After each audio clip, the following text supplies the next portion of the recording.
अस्सलाम वालेकुम नाज़रीन, मां आहियां शेब अली उमरानी ऐं तव्हां ॾिसी रहिया आहियो BR टाइम न्यूज़। सभ खां पहिरियां शामिल कंदासीं हीअ रिपोर्ट। पंजाब खां पोइ वफ़ाक़ असेंबली जी नबदी तकरारी ग्रेटर थल कैनाल फेज़ 2 ऐं चौबारा कैनाल जी अदावत ते सिंध जा समूरा एतिराज़ रद्द। हुकूमत साइताद पुराणो फ़ैसिलो आहे जंहिं ते अमल बि जारी आहे। नए फ़ैसिले बाबति मुशावरत करे रहिया आहियूं। जल्द फ़ैसिलो बदिलिजी वेंदो। चौधरी परवेज़ इलाहीअ चयो आहे त हुकूमती इत्तेहादियुनि मुशावरत बैदि गॾियल फ़ैसिलो करण ते इतफ़ाक़ कयो। MKM ऐं BAPA जो लाड़ो मुख़ालिफ़ धुर ॾांहुं आहे। गुज़िरियल ॾींहं जे बयान ते क़ाइमु आहियां। PTI जा 12 MLAs अपोज़िशन जे सेफ कस्टडीअ में आहिनि। PTI तर्जुमान ऑन दी रिकॉर्ड चवनि था त असां वटि FIA ऐं नेब आहे। अॻूणे सदर आसिफ ज़रदारीअ जी PGM सरबराह मौलाना फज़ल रहमान सां संदसि घर ते मुलाक़ात। मौलाना फज़ल रहमान MKM सां थियल ॻाल्हियुनि बाबति आसिफ ज़रदारीअ खे आगाह कयो। ॿिन्ही अॻुवाणनि पारां PGM जे ऐलानियल लॉन्ग मार्च ते बि मुशावरत कई।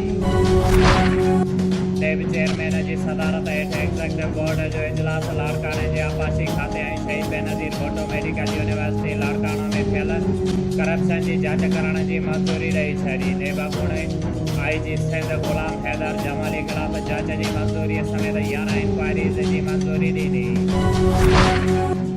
जाम शोरबे जो ज़मीनी तकरार तां शोरा ऐं सैयद बिरादरीअ जे ॿिनि धुरियुनि में छेड़ो, हिक ॿिए ते फायरिंग।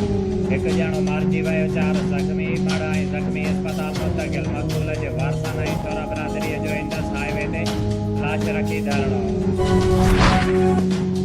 जुडो में थ्रेशर में अची पहुरियत फौत। 16 वरियनि जो पहुरियत भुलण कड़क थ्रेशर में विझण दौरान थ्रेशर में किरी पियो ऐं फौत थी वियो। सदमे में पहुरियत जी पुफी बि फौत।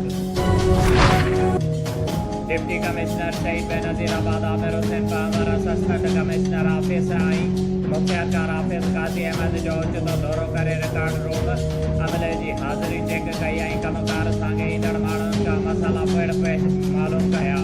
उन मौक़े ते डिप्टी कमिश्नर, असिस्टेंट कमिश्नर ऐं मुख्याधिकार काज़ी अहमद खे हिदायत कई त अमले जी हाज़िरीअ खे यकीनी बणाइण सां गॾोगॾु कम साॻे ईंदड़ माण्हुनि जा जाइज़ मसइला तरजीही बुनियादनि ते हल कया वञनि। शिकायत कंहिं बि सूरत में बर्दाश्त न कई वेंदी।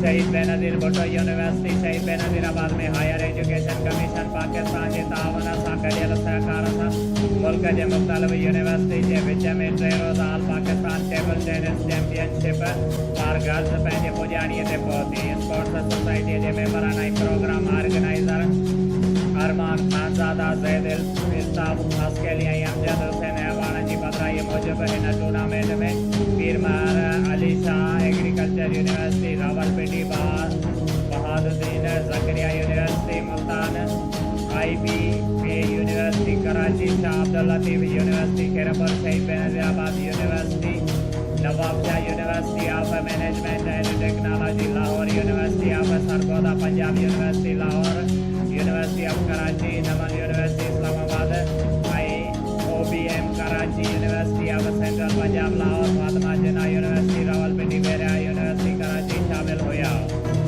शेब अली उमरानी खे ॾींदा इजाज़त। वधीक ख़बरुनि ऐं अपडेट्स लाइ ॾिसंदा रहो BR टाइम न्यूज़।